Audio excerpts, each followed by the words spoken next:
flying fortress. Late of Seattle, now visiting in the Pacific. Pretty, isn't it? It's been flying for 3,000 miles. Unfortunately, it's lost. It's this man's fault.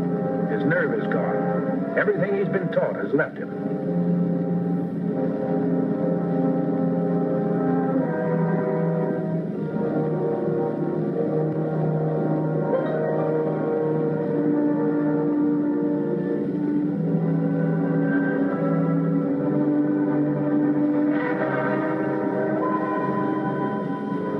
Pity is that they got through to their objective. Had to fight off half a dozen planes besides. And now, they're lost on the way back. One weak link will snap the strongest chain.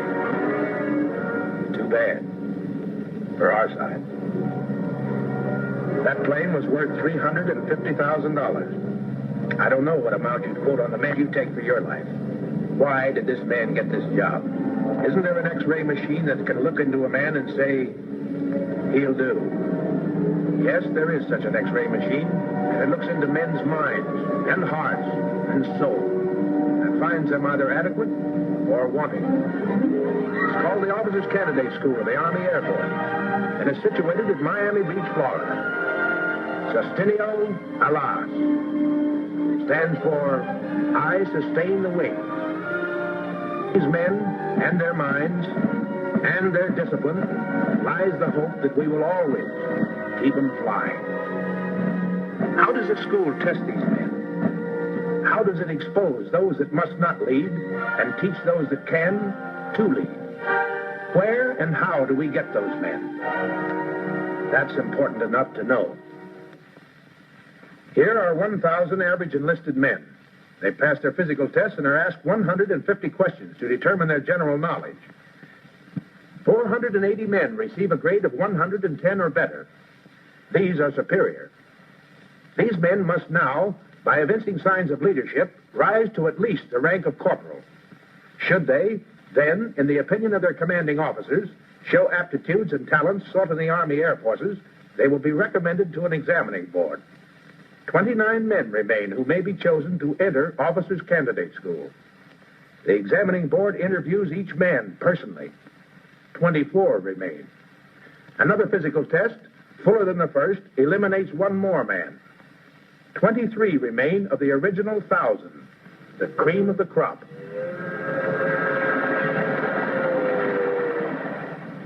They're here with others, and they're having a good time. Now, they don't know exactly what they're getting into, but they've heard stories. This much they have been told. This school requires real courage to enter and represents real achievement to complete. Amen. Only 3 answers in this school. Yes, sir, no, excuse, sir. Get your GI haircut, wear regulation shoes. Get everything out of your pockets. Line up your shirt and belt buckle. Hide your laundry. That means handkerchiefs. And remove those stripes. He can't stand watching it.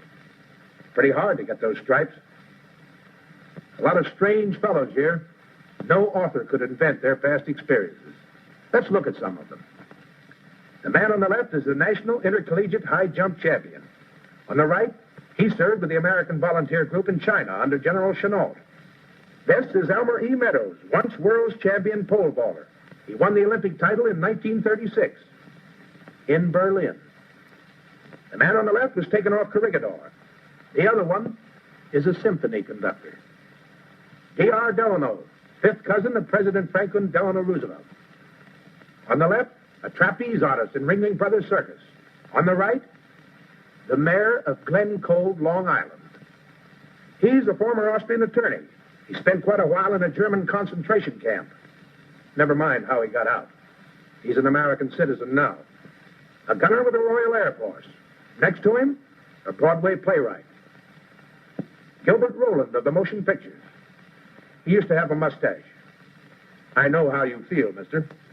Both these men wear the Order of the Purple Heart. One got his for Pearl Harbor, the other for the Battle of Verdun. This is Robert Preston of the motion pictures.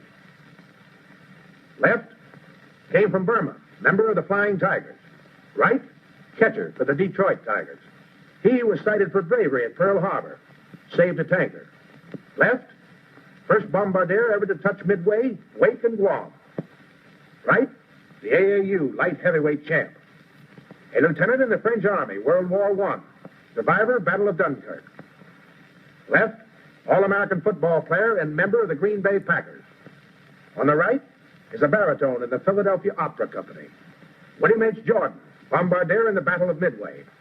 Those medals are for sharpshooting in everything that comes out of a gun, any size. The fellow with glasses is an ecologist. He worked for the United States Department of Agriculture. For the last 14 years, he's done research on the sugar beet leafhopper. He knows more about the sugar beet leafhopper than anyone else in the whole world. The other fellow's the national high jump champion. Takes a lot of strange people to do strange jobs, and nothing stranger than a war.